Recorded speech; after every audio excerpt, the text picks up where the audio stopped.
I know I promised not to spill the beans on this or anything, but I must let it out.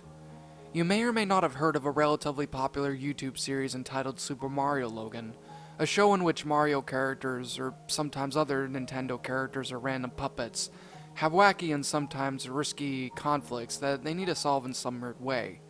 The show is mostly watched by 13-year-old boys, despite the humor being a bit too suggestive. I myself am a 15-year-old girl. Yeah, I know, I'm sort of weird, but that's beside the point in all honesty. Super Mario Logan was, and still is, a relatively huge hit, earning millions of views a day. And I mean millions of views, now having almost 5 million subscribers. It's quite crazy seeing a YouTuber who films himself playing with dolls would have so many fans, even though most of them are 13-year-old boys. Now, I don't mean to brag or anything, but I'm a good friend of Logan 30acre, the owner of Super Mario Logan's channel. Ever since Logan started a Patreon, he's been getting a so-so good amount of money. It wasn't something to really write home about or anything, but it's bittersweet to know that Logan has fans who really care about him. But anyway, I'm his top patron, giving him well over $1,000 a month. I really don't care if I'm wasting Christmas money for this. Now, as part of the reward tier, Logan has personally given me his phone number. He also occasionally FaceTimes me. This, to me, was a pretty cool experience. Actually talking to someone who I'm such a big fan of, honestly, what the heck could be better? My parents were on home that day, so I got to chat with Logan for a little bit. I recently told Logan via FaceTime of any upcoming videos. Logan laughed and told me a couple of ideas he planned. I then politely asked Logan if he could show me a video that hadn't been released yet. All of a sudden, Logan just blacked out. His breathing suddenly became more heavy. I asked Logan what was up, and he didn't give me an answer. All he did was hang up. I was confused to say the least, and I never really seen Logan so anxious before. Seconds later, I received a pop-up notification from Gmail. It was from Logan. Dear name withheld. Listen, I've been stressed about for months and months, and talking with you has only made my deep secret come more clear to you. This YouTube thing is seriously not working out for me anymore. I tried to gather up the crew to make a video, but not just any video. A video to express my emotions on the situation I'm dealing with right now. Please, whatever you do, never, and I mean never, tell anybody about this video. You have to promise me on behalf of my fan base and me. Logan 30acre. At the end of the email was a link to an unlisted YouTube video, not on the Super Mario Logan channel, but on another channel made by Logan I had never even heard of, called Super Mario Logan 1994. Not his original channel, but this. The video had no views, obviously, but the channel also had no subscribers and had the default YouTube icon and channel banner. I thought that it had closed down. The video in question was entitled SML Movie Saying Our Goodbyes to Jeffy. It was a very unusual title. Usually the title of an SML movie is short with just the character's name and what the video was about after said character's name, but it didn't even have the usual exclamation mark at the end of the title. The description of the video wasn't any less stranger. It read, "After many fan requests, Jeffy finally gets killed off." What the fuck? I said softly to myself. Logan loved Jeffy. Not to mention, Jeffy was the main reason of Logan reaching an insane number of views and subscribers. It seemed extremely out of place for him to kill off the most popular SML character. I decided to stop letting my worried behavior get a hold of me, and I started the video. The video started off rather lightheartedly, as a typical SML video should. Jeffy was patting his diaper as usual, as Mario told Jeffy in a serious tone to stop. Jeffy ignored Mario, obviously, and continued smacking his crotch. Mario told Jeffy to be a good boy because he was going out to the store, and he promised Jeffy if he was good, he'd pick out a toy for him at Toys R Us. Jeffy responded with, "Okay, Danny," and Mario went out the door. That was when the scene began to feel out of place. The camera was focused on Jeffy for an uncomfortable amount of time. It was silent for 30 seconds. No jokes, no music, no sound effects, nothing. I felt shaky as the scene went on. Jeffy barely even moved an inch. At first, I thought this was a mistake, and Logan just forgot to stop the camera while recording, after all. This was an unreleased episode, so I expected it not to be edited very well. Jeffy then moved his hand to his face. Jeffy then let out a huge scream. The scream happened so suddenly it nearly gave me a fucking heart attack. Jeffy ran to the kitchen where Chef Peepee was cooking a meal. As the usual Italian music played as the scene transitioned, Chef Pee was making an incredible-looking dinner as usual until Jeffy ran into the kitchen screaming at the top of his lungs. Wait, Jeffy, why are you screaming? Chef Pee said in a clearly concerned voice. Jeffy started to shake on the floor, and he was foaming out of the mouth, and you could clearly see tears on Jeffy's face. And they didn't look like ordinary droplets of water on the fake eyelids they'd normally put on the characters to make them look sad. The tears looked realistic. Chef Pee looked down at the floor in utter shock, and the scene ended. The next scene opened up with a shot of the hospital. Jeffy was in a hospital bed on life support. His ECG, electrocardiography, monitor was barely beeping, and it looked like it was about to flatline at any moment. Jeffy looked grotesque. He was severely thin, his face looked like a ghoul, and there were wrinkles all around his eyes and mouth. Jeffy even whimpered and coughed. It didn't even sound particularly fake. It sounded like he was in pain. Mario and his wife Rosalina were standing next to Jeffy. Then they both softly whimpered. No music was playing, and the couple both silently sobbed for a while. It's rather upset to watch. I even felt like crying myself. Just then, the doctor came in. It was Brooklyn Tea Guy, one of my favorite characters. I was expecting him to lighten up the mood, and I'd hope he'd crack one of his sarcastic jokes, but unfortunately, he only made the scene even feel more dismal. I'm sorry, Brooklyn Guy said in a depressing voice. We done everything that we could, but he's gone. He looked down at the floor, trying to avoid eye contact with Mario and Rosalina. Please, say your final goodbyes to Jeffy. And with that said, Brooklyn Guy calmly walked out of the door. Mario and Rosalina both gradually inched their way towards Jeffy, their sobbing getting louder and louder as they went closer. Goodbye, Jeffy, Mario spoke. Rosalina broke into tears before she even finished her farewell. Her crying didn't even really sound like much, although I could definitely tell that she was rather pained. The scene then was a shot of Jeffy's ECG monitor as it went flat. The next scene began on the red couch where the characters usually sat on. Mario and Rosalina were both sitting there. The atmosphere of the scene didn't look right. It was dark and dreary. The couple both looked at each other and sighed. The sighing soon turned into quiet whimpers. Rosalina started to cry loudly, but Mario was just sobbing faintly. The crying continued on for a minute. The scene began to distort. There was static interface coming in at the scene every now and then. The scene started to slowly turn black and white like an old movie from the 1920s. Rosalina's sobbing got louder and more distorted. I could barely even tell she was crying anymore. Mario, on the other hand, actually was crying. The voice stayed the same as Rosalina's voice, only worsened. Jeffy, why did you have to go? Then Radio's head Creep started playing in the background. Mario said all distraught and he cried, although Mario's crying sounded like his usual crying and less realistic. Rosalina also said something, but I couldn't understand her though. As previously mentioned, her voice was too distorted.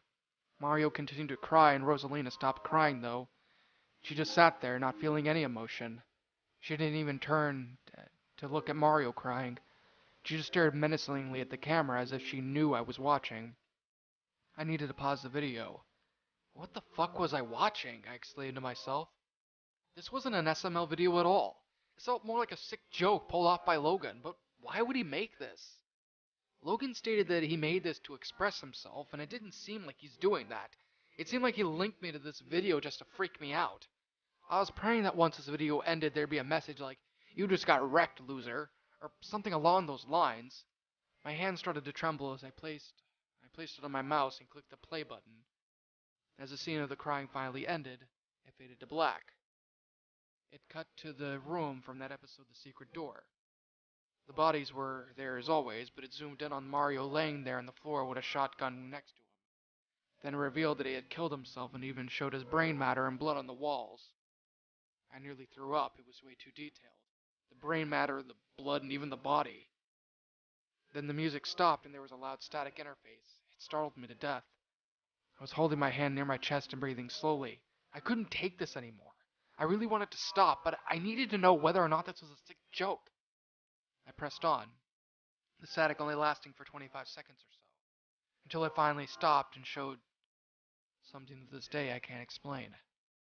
The scene Transition to a distorted Jeffy, his body.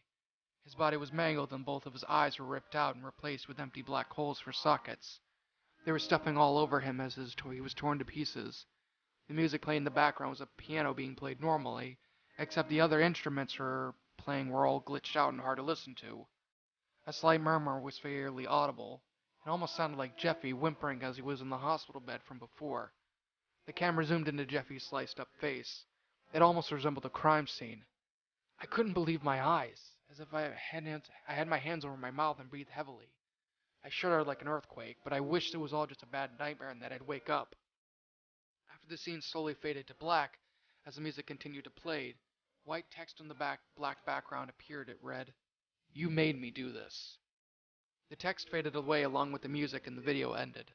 There wasn't anything after that, not even SML question of the day. I was distraught. I wailed and cried in a corner as I laid on my stomach for a few while. Once I got back, the video was gone and had the "This video does not exist" message on the screen. I tried refreshing it, but I got the same message. I was confused, and I got on my phone and told my parents to come home as soon as possible. My mom responded with a simple "Why?" and I replied, crying as hard as I possibly could. My mom hung up quickly as possible and then sent me a text that, they're coming home ASAP. I sat on my bed traumatized, waiting for them to come home. Once my parents came home, I ran to them, giving them both a big hug. They hugged back as I bawled my eyes out. The day had passed, and I finally decided to see what the hell was honestly going on with everything. I sent Logan an email about the video, and he said, "Hey, please listen to the email as thoroughly as you possibly can. I just want to start off by saying how sorry I am that you had to see that video. Showing it to you was a huge mistake. I don't know what went through my head when I decided it was a good idea to link that tasteless video to you. It's my own fault. Now, I want to be honest. I kind of lied. I was just in a hurry to write another email to you that I just sort of rushed out of an explanation. The truth is, the video that you saw was made in response to my haters since Jeffy's first appearance. I already planned on an episode to kill him off, but it got too real, and I decided it would be a good idea to edit the video a bit. Give it a bit of pizzazz. Wanted this video to have a bit more of a darker tone. And the Jeffy haters that started popping up just gave me more reason to finish this particular video, but in the end, the video just didn't seem right. So I enlisted the video and pulled it on my account I was originally going to upload videos on just for safekeeping. However, thinking about it for a while, I deleted the video. Although I think it was too late. You already watched it anyways. P.S. I have no intention whatsoever of actually uploading that ever again.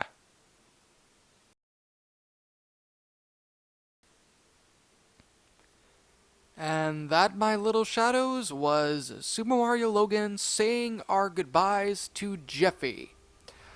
A Super Mario Logan Lost Episode Creepypasta. Let me say one thing right here and right now. It's been a while since I've actually touched on the story again. Now, with that all being said, oh my gosh, look, I want to like this creepypasta. I genuinely do. I mean, the grammar is good, the concept is interesting, but the way the story completely went out, I don't know, it didn't sit well with me. In fact, it more or less seemed kind of like a typical Lost Episode creepypasta, but with a SML in it. Now, I'm not going to deny the fact that I haven't made my own fair share of really crappy SML videos in the past, but still though, I mean, this entire creepypasta itself didn't exactly... It just didn't really speak to me as it did the first time, and I know that sounds really, really stupid and cheesy, but it's the honest truth. This entire story didn't exactly do a whole lot for me. I mean, you have the blood, you have the gore. I'm not freaking joking about the gore. You have the blood, you have the gore, you have the hollowed out eyeballs, you have the death, you have this. You have a lot of creepypasta cliches that don't work. I mean, look, I get it that it's an independent, film, so to speak, and that people can kind of do whatever the hell they want to do with it. But I didn't think it was completely necessary to really have all that ridiculousness. It's not necessary to have that. It doesn't help your story whatsoever. I mean, especially given the fact that this is about Super Mario Logan. Now, I'm gonna be completely frank here, and you all should already know my thoughts on Jeffy. I hate him. I think he's crap. I think he was one of the worst, he's one of the terrible excuses of an actual SML character. I've gotten a lot of hate for saying that, but guess what, people? It's the honest fucking truth. I can't lie to you people and say otherwise. Now, with that being said, was there anything about the story that was really redeemable? I don't really know, to be honest.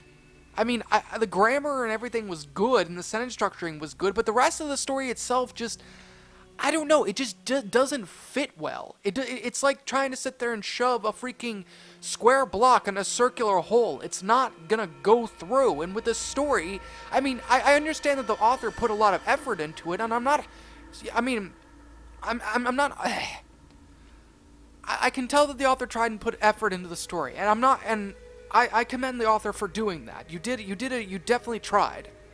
But still, the cliches and everything else that were inside of this story just were not necessary. You know, the whole thing could have just ended with Jeffy dying at the end, and this story would have probably gotten a higher rating.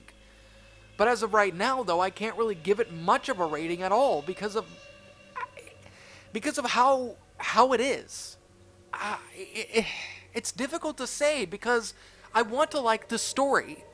I mean, I thought that the story was amazing when I first narrated it. But now that I'm reading it again about a year or so later, I'm looking back at it and I'm like, what is this? This isn't that good.